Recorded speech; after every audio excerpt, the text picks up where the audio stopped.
Մասնագիտություն։ Բարև ձեզ հարգելի ռադիոլսողներ, նաև հանրային ռադիոյի կայքում, YouTube-յան, Facebook-յան էջում մեզ հետևողներ, թե ինչ ես կասեի ընդգրկուն մասնագիտություն ենք այսօր ներկայացնելու, նախ լսենք իմ գործընկեր Իզաբելա Գրիգորյանին։ Հասարակական ամենատարբեր ոլորտներին առնչվող հարցումներ, ուսումնասիրություններ, վերլուծություններ, բացահայտումներ, կանխատեսումներ, գիտություն հասարակության մասին, սոցիոլոգիա։ Սոցիոլոգիական հարցումներն ու գրագետ ուսումնասիրությունները հնարավորություն են տալիս հավաքել, պարզել եւ ամփոփել հասարակության տարբեր խավերի նախընտրությունները, միտվածությունը, գաղափարները, վերլուծել սոցիալական հարաբերություններն ու վարքագիծը, համեմատել անցյալի եւ ներկայի իրավիճակը, հասկանալ հասարակական խնդիրների պատճառներն ու դրանց լուծման հնարավոր ուղիները, օգնել ապագայի վերաբերյալ անել կանխատեսումներ, ընդգրկելով մարդկային գործունեության յուրաքանչյուր ոլորտ։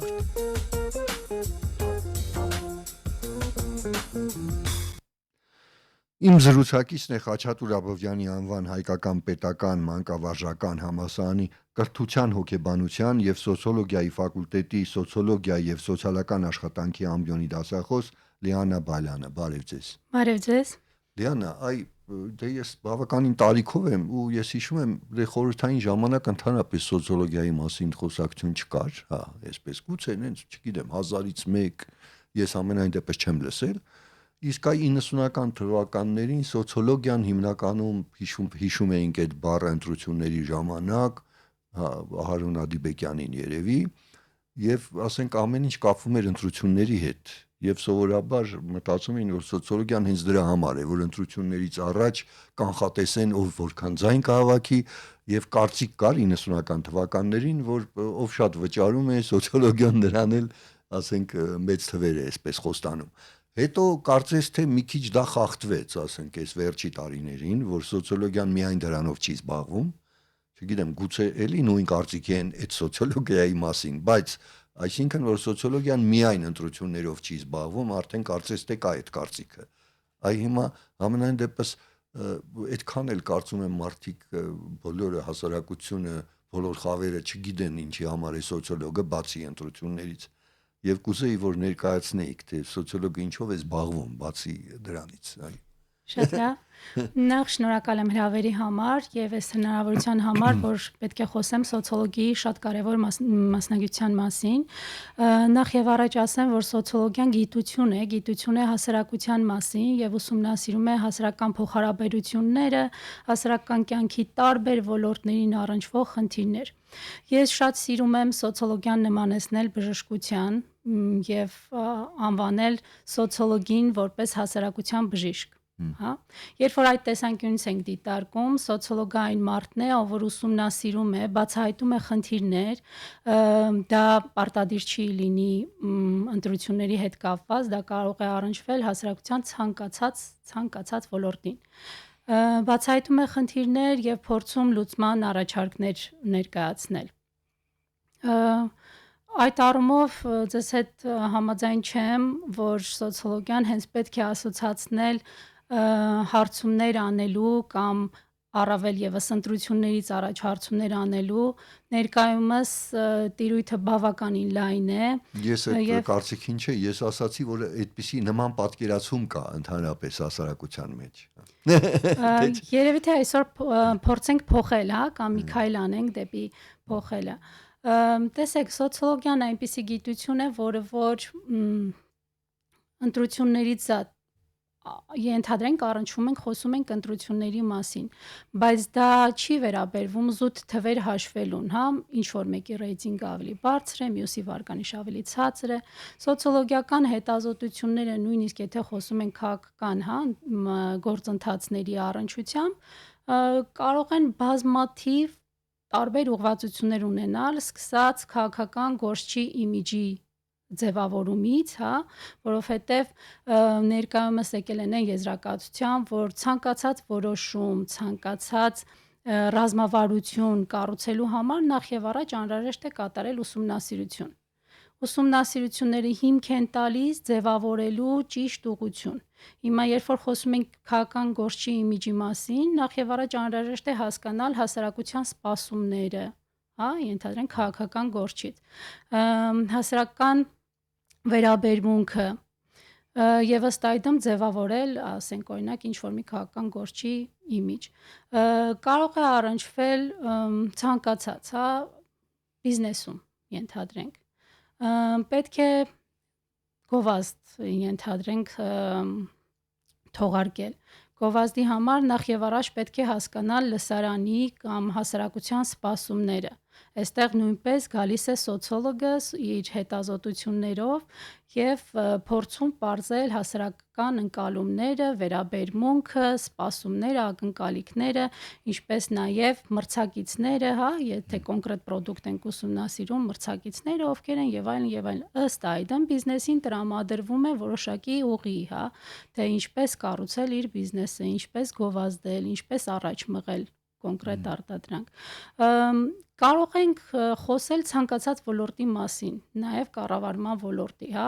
պետական կառավարման Դե համակարգում։ այսպես որ նայում ենք լավ կլիներ, որ քաղաքական գործիչները, հատկապես նրանք, ովքեր հաղթում են ընտրություններում եւ դառնում են իշխանություն, ասենք սոցիոլոգիայի այդ բարիկներից օգտվեին ոչ միայն ընտրությունների ժամանակ, այլ երբ արդեն իշխանություն են ու լծակներ ունեն, որպեսզի տիրապետեին այն կարիքներին, այն պահանջներին, որ ունի հասարակությունը, հա, այսպես նայենք, ուրեմն սոցիոլոգի կարիք, ես կարծում եմ կառավարությունը, իշխանությունը էլ ավելի կարիք ունի, որպեսզի գիտակցի հասարակության տարբեր խավերի կարիքներն ու սպասումները իրենից, հա, այսպես ձևակերպենք։ Իրականում կարծում եմ, որ վերջին շրջանում բավականին ընդլայնվել է, հա, այդ սոցիոլոգի անհրաժեշտության այդ գիտակցությունը, այո, եւ վերջին շրջանում բավականին շատ են նույն պետական ոլորտում որոշումներ է կայացվում հիմնված սոցիոլոգիական հետազոտությունների վրա։ Եվ կուզեմ մի բան էլ ընդգծել, որ եթե մենք խոսում ենք սոցիոլոգիական հարցումների մասին, միայն չպետք է հաշվի առնենք այդ բուն հարցումները, հա, դեմարտեմ կամ չգիտեմ on-line հարցումներ, հարցումը սոցիոլոգիայի գործիքներից միայն մեկն է։ Սոցիոլոգիան լինելով գիտություն ունի բազմաթիվ գործիքներ, բազմաթիվ մեթոդներ, եւ այդ մեթոդների շնորհիվ կարողանում է կայուն գիտելիք, փաստահեն գիտելիք կուտակել, որի հիման վրա էլ զարգանում է գիտությունը, կայացվում են որոշումներ եւ այլն եւ այլն։ Ինչու եմ շեշտում գիտությունը, որտեղ հենց սոցիոլոգիան գիտություն է հասարակության մասին եւ նաեւ կարիք ունի այդ մեթոդների կիրառության շնորհիվ ստեղծել իր նաեւ տեսական հիմքը։ Ինչպես են առաջացել սոցիոլոգիական տեսությունները, ելի էմպիրիկ հետազոտությունների հիման վրա։ Այսինքն մի կողմից հետազոտությունները ձևավորում են գիտությունը, մյուս կողմից գիտությունը օգնում է հասկանալ պրակտիկան։ Ուզում եմ շեշտել, որ եթե խոսում ենք սոցհարցումներից, սոցհարցումները այդպես չեն միանգամից որոշվում ու սկսում իրականացնել, հա։ Սոցհարցումներ իրականացնելու համար բավականին մեծ աշխատանք է անհրաժեշտ, ինչպես նաև տեսական գիտելիքներ պետք է տիրապետի մասնագետը համապատասխան։ Տեսությունը, սոցիոլոգիական տեսությունները հիմք են տալիս երևույթը դիտարկել այս կամ այն տեսանկյունից, հա։ Մեթոդները հնարավորություն են տալիս ընտրել ամենահամապատասխան, ամենաարդյունավետ տարբերակը կոնկրետ ինչ-որ գիտելիք ստանալու համար։ Խոսում ենք հարցումներից, բայց ունենք նաև խորին հարցազրույցներ, երբ որ զրույց է ընթանում հարցվողի եւ հարցազրույցավարի միջև, ունենք խմբային, ֆոկուս խմբային քննարկումներ, ելի խմբով իրականացվող ուսումնասիրություններ, ունենք սոցիոլոգիական դիտարկման մեթոդը, այսինքն մեթոդները բազմաթիվ են եւ չպետք է միայն կենտրոնանալ հարցումների վրա։ Այսպես տարածված կարծիք կա, որ սոցիոլոգիա հարցում իրականացնող անձն է, բայց չէ, սոցիոլոգիան բավականին լայն է եւ հարցումը զուտ մեկ գործիք է, որը որ կիրառում է սոցիոլոգը։ Դե հիմա այս համակարգչային դարում հատկապես նաև այս արհեստական բանականության այս գործիքները որքանով են ձեզ անհրաժեշտ սոցիոլոգին եւ որքանով է սոցիոլոգը օգտվում դրանցից։ Հիմա ասենք շատերն են խոսում, որ արհեստական բանականությունը փոխարինում է շատ մասնագիտություններ եւ մի քանի մասնագիտություն է մնալու, հիմա սոցիոլոգիային այդ վտանգը ձեզ սպառնում է թե ոչ։ Շատ հետաքրքիր լավ հարց տվեցիք եւ արդիական, Ասեմ, որ տեխնոլոգիաները ոչ թե խանգարում են, սպառնում են, այլ ընդհակառակը օգնում են սոցիոլոգին իր աշխատանքը ավելի հեշտ եւ ավելի արդյունավետ իրականացնել, ավելի գրագետ իրականացնել, ավելի ճշգրիտ իրականացնել, հա։ Եթե նախկինում օրինակ հարցումները իրականացում են նույն քանակական հարցումները, հա, երբ որ գնում են մարդիկ տներով, հարցում են իրականացում կատարվում էին հարցաթերթիկի միջոցով, այսինքն թղթերով գնում էին հարցազրուցավարները տներ, բնակարաններ եւ այնտեղ լրացնում էին, հետո բերում մշակում այդ հարցաթերթիկները, այնուհետև այդ մշակված հարցաթերթիկները մուտքագրվում էր համակարգիչ եւ հետո սկսվում էր վերլուծություն, հա։ Այդ նաեւ ես ներկայացրեցի հետազոտության որոշակի առումով փուլերը։ Ներկայումս տեխնոլոգիաները մեզ օգնում են չկիրառել թերթիկներ, այլ իրականացնել հետազոտությունները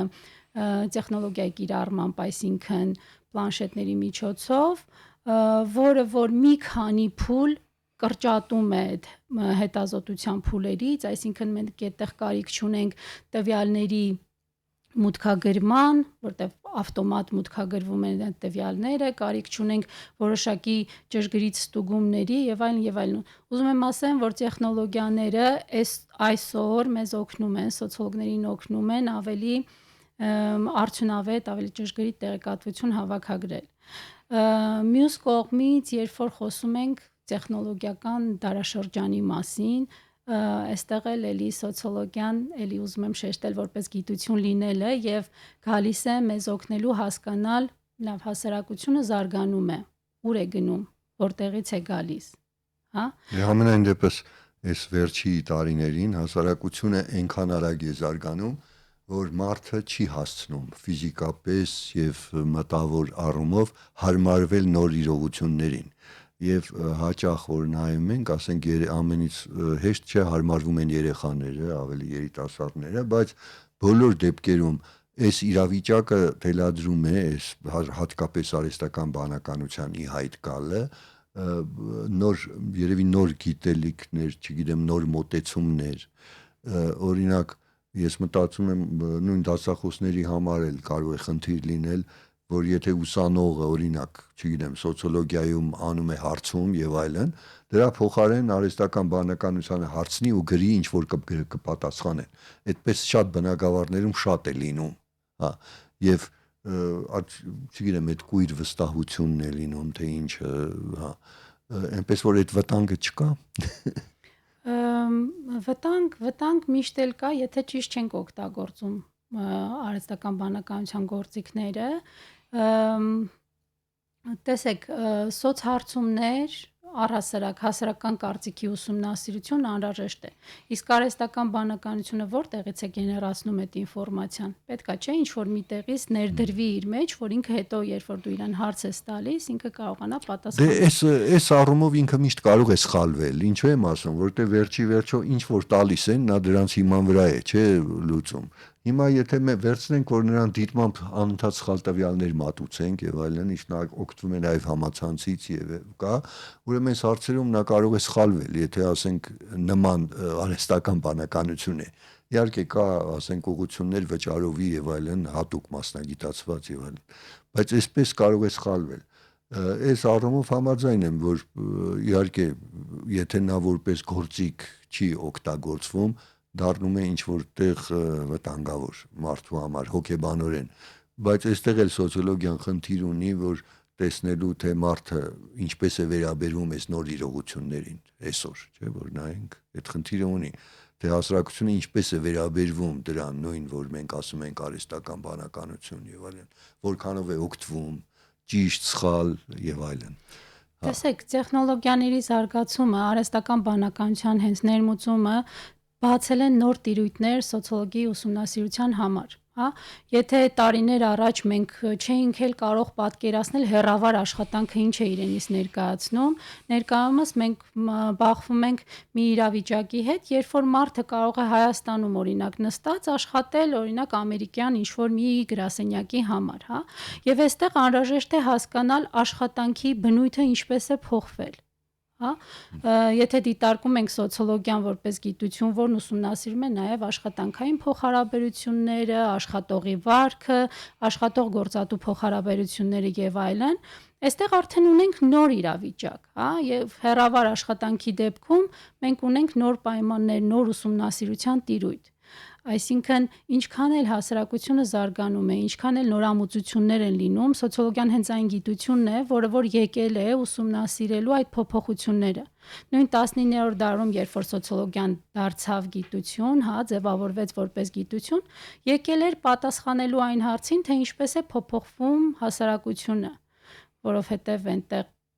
տեխնոլոգիական փոփոխություններ, արդյունաբերական հեղափոխություն եւ այլն ու գործընթացներ էին, որոնք որ պետք էր մեկնաբանել։ Հա, գյուղերից գնում էին տեղափոխվում են քաղաք, այսինքն ուրբանիզացիայի խնդիրներ բարձրացվում եւ այլն, ու այստեղ հենց եկավ սոցիոլոգիան որպես գիտություն պատասխանելու այդ հարցերին։ Նույնը այսօր սոցիոլոգիան փորձում է հասկանալ, լավ փոփոխվում է, տեխնոլոգիաներն են ներմուծվում, հա, ինչպես է փոխվում հասարակությունը, ինչպես են փոխվում փոխհարաբերությունները։ Դա կարող է վերաբերվել տարբեր սոցիոլոգ լինելու համար, չգիտեմ, ինչ է մարդուն անհրաժեշտ ամեն շատ ես նայում եմ, նախ մտածում եմ, որ անպայման համբերություն, որ չտապի անմիջապես եզրակացություն կայացնել, չէ, կեսից ուսումնասիրության եւ ընդհանրապես համբերի ճիշտ տեսնի երբ է այդ ուսումնասիրությունը ավարտելու ճիշտ ժամանակը, հա։ Եվ հետո իրականում սոցիոլոգիի ամենակարևոր հատկանիշներից մեկը պետք է լինի օբյեկտիվությունը եւ չեզոքությունը, այո, ճիշտ եք ասում, համբերությունը նույնպես անհրաժեշտ է։ Նաեւ շփման կարողությունը, կարծում եմ, շփման։ Այո, շփման կարողությունը նաեւ շատ օգնում է սոցիոլոգիական երևակայությունը, այսպես ասեմ, որը որ ձևավորվում է ինչպես տեսական գիտելիքների շնորհիվ, այնպես էլ փորձի ընթացքում, հա։ Այսպիսի մի սահմանման պես բան ունենք, որը վերաբերվում է հարցազրույցավարին կոնկրետ, սոցիոլոգիական հարցում իրականացնողներին, ասում ենք հարցազրույցավարը մարդամոտ պետանտն է, այսինքն պետք է լինի մարդամոտ եւ պետք է լինի կարգապահ, հա։ Նույնը կարող ենք ասել նաեւ սոցիոլոգների մասին, եթե մարդը շփվող է, եթե մարդը սիրում է մարդկանց, սիրում է հասարակության խնդիրները պարզել, ուսումնասիրել, հա, մարդուն հասկանալ։ Տեսեք, հոգեբանը գործ ունի զուտ մարդու հետ, հա, իր հույզերի եւ այլնի հետ։ Իսկ սոցիոլոգը մարդկանց խմբի հետ, այսինքն հասարակության հետ ու այդ ամբողջի ուսումնասիրությամբ է զբաղվում։ Հա, հիմա որ մարդը ուզում է սոցիոլոգ դառնալ, հիմա գալ ձեզ մոտ սովորել, սկսենք դրանից, ասենք թե, որտեվ հիմա ինձ թվում է ընկալվեց, որ սոցիոլոգը շատ անհրաժեշտ կարևոր մասնագիտություն է, ու պարզ է, որ դրա կարիքը կա, այսօր ունի հասարակությունը։ Հիմա ասենք այդ մարդիկ, որ որոշում են այդ կարևոր դիրքը զբաղեցնել, ասենք, հա, ու դառնալ սոցիոլոգ, ինչ քննություն են տալիս այդ երեխաները, պատանիները, այսպես ասենք, որ պիտի գան, ինչ քննություն են տալիս։ Ինչ պարապեն, ինչ սովորեն։ Տեսեք, ես մի փոքր նաև իմ ծանրադառնամ, իմ մասին, թե ինչպես եմ կայացրել այդ որոշումը, ես շատ ցանկանում էի դառնալ հոգեբան։ Հետո միտքս փոխվեց, ցանկանում էի դառնալ տնտեսագետ։ Այնուհետև ուզում էի մանկատուն ունենալ կամ մանկատան աշխատել, որպեսզի օգնեմ երեխաներին։ Երբ որ ես ընդունվեցի սոցիոլոգիա, ես հասկացա, որ այդ ամեն ինչը ներառվում է սոցիոլոգիայի մեջ, այսինքն դու կարող ես սոցիոլոգիայում գտնել ցանկացած քեզ հոգեհարազատ բնագավառ եւ այդտեղ իրականացնել գործունեություն։ Սոցիոլոգիա ընդունվելու համար կարևոր է մաթեմատիկայի իմացությունը, որովհետեւ այդտեղ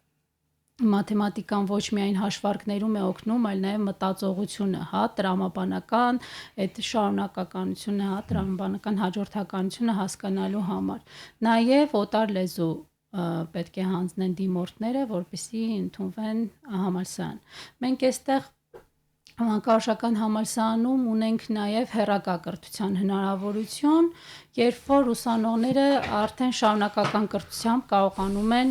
հարցազրույցի միջոցով ընդունվել համալսարան եւ ընդ որում, երբ որ գալիս են քոլեջներից,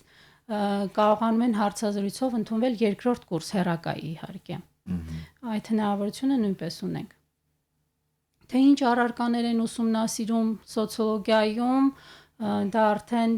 առաջ անցնելով ասեմ, որ դե բացի այն, որ մասնագիտական առարկաներ, այսինքն սոցիոլոգիայի պատմություն, տեսություն, ինչպես է ձևավորվել, սոցիոլոգիական հետազոտության մեթոդներ, նաև մանկավարժական համալսարանում շեշտադրվում է հոգեբանություն, մանկավարժություն, այդ առարկաների ուսուցանումը սոցիոլոգիայում, սոցիալական աշխատանք, ինչպես նաև ու այդ ամբողջ հնարավորություն է տալիս ստեղծել կամ կերտել լավ մասնագետներ։ Հիմա մենք սկզբից էլ խոսեցինք, որ սոցիոլոգիան շատ այսպես ընդարձակ տիրույթ ունի, չէ, հասարակությունը ընդլայ եւ այլն։ Հիմա բայց այդ չգիտեմ, այսպես նեղ մասնագիտացումներ կան, թե չէ, որ հիմա ասենք եկան բակալավրիատը երևի կան ընդհանուր հիմունքներ սոցիոլոգիայի, բարձր ենթադրում եմ, այդ իհարկե պրակտիկան մի կողմ տնենք, դեռ տեսությունը ասենք սովորեցին, հետո պրակտիկան ավելի բարդ է, չգիտեմ, պրակտիկա անցնում են ձեր մոտ, Այո, անպայման։ Երկրորդ կուրսից սկսած ուսանողներն անցնում են պրակտիկա,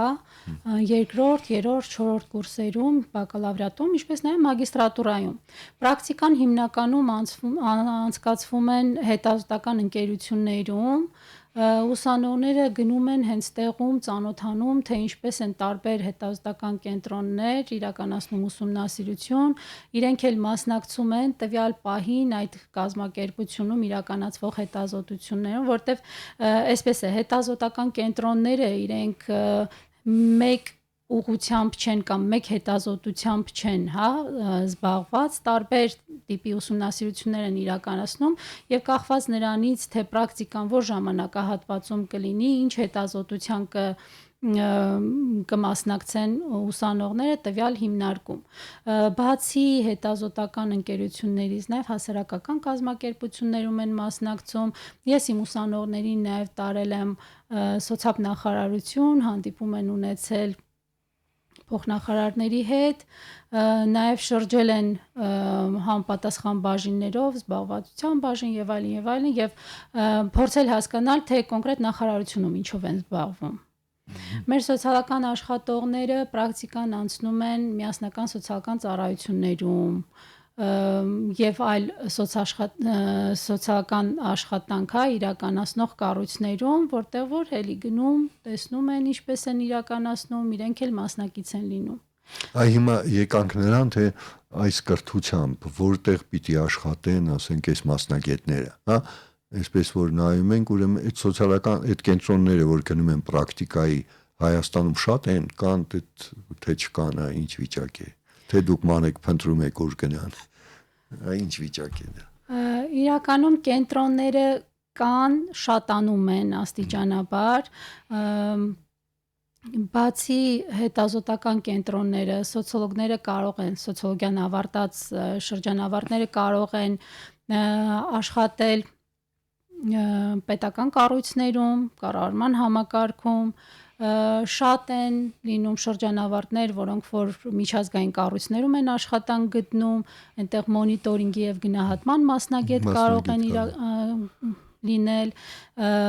տարբեր նույնիսկ բիզնեսում, ասենք օրինակ չեմ, Grand Candy-ում սոցիոլոգ, որը իրականացնում է ուսումնասիրություն, տվյալներ է տրամադրում, ըստ այդմ բիզնեսը կառուցում է իր ռազմավարությունը։ Այնպես որ հասարակական կառույցներ, հետազոտական կենտրոններ, պետական կառույցներ, միջազգային կառույցներ։ Լիանա, հիմա որ խոսեցինք, գալիս են, ասենք, այդ բակալավրիատը ավարտեցին, ունեն այդ տեսական գիտելիքները, ունեն որոշակի, ասենք, նաև այդ փորձ, պրակտիկ փորձ, հիմա մագիստրատուրան ինչ է տալիս, այն առումով, որ տարբեր աշխարհում տարբեր ձևեր կան, այն առումով, որ միտեղ նեղ մասնագիտացումներ է գնում, որը հատկապես բնորոշ է հարուստ եւ մեծ բնակչության մեծաթիվ բնակչություն ունեցող երկրներում, որտեղ ասենք այդ նեղ մասնագիտացումները ավելի հնարավոր են այն առումով որ թե երկիրն է հարուստ թե բնակչությունն է շատ եւ այլն մեզ մոտ սովորաբար մեր տիպի երկրներում ասենք մասնագետը մի քանի մասնագիտության է տիրապետում այդքան էլ նեղ չեն այստեղ կան նեղ մասնագիտացումներ թե չկան ասենք թե մագիստրատուրան ընդհանուր խորություն է ապահովում ինչպես է մագիստրատուրան Մանկարժական համալսարանում այդ մասնագիտական նեղացումը չի իրականացվում, այո, այլ ընդհանուր ու ավելի խորացվում է այն գիտելիքը, որ բակալավրիատում է ստացել, սակայն այստեղ պրակտիկաները մի փոքր այլ են անցնում, մագիստրատուրայում նաև ունենում են ուսանողները դասավանդման պրակտիկա, որովհետև դա մեկ քայլ է, մագիստրատուրան մեկ քայլ է դեպի ասպիրանտուրա անցնելուն եւ բնականաբար ուսանողը որը ավարտում է եւ մտադրություն ունի նաեւ ասպիրանտուրայում շարունակել եւ հետագայում դասախոսել պետք է ունենա նաեւ դասավանդման հմտություններ, կարողություններ եւ այդ առումով տարբերվում է սակայն ասեմ որ մեր մագիստրատուրայի ուսանողները հիմնականում զբաղվածություն են ունենում հենց մասնագիտական ոլորտներում այսինքն տարբեր կազմակերպություններում աշխատում են եւ միևնույն ժամանակ նաեւ սովորում են ընդ որում մագիստրատուրայում սովորելու օրերը կարծեմ շաբաթական 3 օր է Եվ նաև կարող են այլ մասնագիտությունից գալ, չէ՞, մագիստրատուրա։ Այո, կարողանում են։ Եվ գալիս են հետարքիր է։ Գալիս են, այո, գալիս են, ու հիմնականում հարակից ոլորտներից հոգեբանություն, տնտեսագիտություն, բայց գալիս են, հետաքրքրությունը կա սոցիոլոգիայի մասնագիտության հանդեպ։ Դե արդեն խոսքի մեջ ասացիր Լիանա, որ նաև ասպիրանտուրա կա այս գծով, այսինքն մագիստրատուրայից հետո եթե ցանկություն ունեն գիտությամբ զբաղվելու, այդ հնարավորությունն էլ ունեն։ Այո, եւ կարող են դառնալ սոցիոլոգիական գիտությունների տեխնացու։ Հենց այդպես կոչվում է դա։ Հիմա եւ կան դիմողներ այդպես ասպիրանտուրայի հետարքիր։ Այո։ Դե տարի տարբերվում է շրջանավարտների մեջ, այո, ունենում ենք փայլուն շրջանավարտներ, որոնք որ մենք էլ դասախոսներով փորձում ենք մոտիվացնել, որպեսզի շարունակեն գիտության մեջ, որովհետև էլի ուզում եմ շեշտել, որ սոցիոլոգը շատ կարևոր մարդ է, մասնագետ է, որ անհրաժեշտ է մեր հասարակությանը եւ ունենալ կիրթ սոցիոլոգներ, գրագետ, բանիմաց սոցիոլոգներ մեզ շատ անհրաժեշտ է։ Եվ չգիտեմ ինչի ենթադրում եմ, որ այստեղ աղջիկները ավելի շատ են, քան տղաները այս մասնագիտության մեջ։ Երևի աղջիկները շատ ավելի շատ են, քան տղաները, այդպես է թե չէ։ Այո, այդպես է, նաև հաշվի առնելով, որ մանկավարժական համալսարանում են աղջիկներն ավելի շատ, քան տղաները, բայց ես չէի առանձնացնի, որ սոցիոլոգիան զուտ կանացի մասնագիտություն է, ընդհակառակը նաև տղաները կարող են հաջողել այս ոլորտում, այնպես որ խրախուսում եմ եւ տղաներին եւ աղջիկներին դիմել, սովորել եւ ուզում եմ շեշտել նաև, որ սոցիոլոգիա աշխատավարձը ցածր չէ։ Բնականաբար լավ մասնագետի, Ես իհարկե գտնում եմ, որ կանայք երևի ավելի հաջողակ կլինեն, որտեղ միշտ երբ որ զանգում են կանանց հարցերին ավելի հաճիկով է մարդ պատասխանում, գուցե չգիտեմ ես սուբյեկտիվ եմ թե ոչ, բայց համենայն դեպս մտածում եմ, որ այդ շփումների մեջ կանայք սովորաբար ավելի հաջողակ են, քան տղամարդիկ։ Լիանա ջան, շնորհակալ եմ, որ եկար, իսկապես այս մասնագիտությունը կարևոր է եւ հուսանք, որ այդ հասարակությունը այդ ըմբռնումը, այդ ընկալումը կունենա այս մասնագիտության կարևորության, որ առաջներում չկար։ Եղավ, ես նույնպես շնորհակալ եմ եւ եթե թույլ կտաք, ես փորձեմ նորից առարկել, որովհետեւ նորից ուշադրությունը հրավիրել են հանգամանքի վրա, որ սոցիոլոգը ոչ միայն հարցազրույց իրականացնող է, ես դա նկատի չունեի, Լիանա, ես դա նկատի չունեի, ես ընդհանրապես ասում եի այն պատկերացումների մասին ոչինչ։ Դե հիշեցնեմ, որ իմ զրուցակիցը Խաչատուր Աբովյանի անվան հայկական պետական մանկավարժական համալսարանի կրթության, հոգեբանության եւ սոցիոլոգիայի ֆակուլտետի սոցիոլոգիայի եւ սոցիալական աշխատանքի ամբիոնի դասախոս Լիանա Բալյանն էր, նրա հետ զրուցեց Ստեփան Զաքարյանը, կհանդիպենք։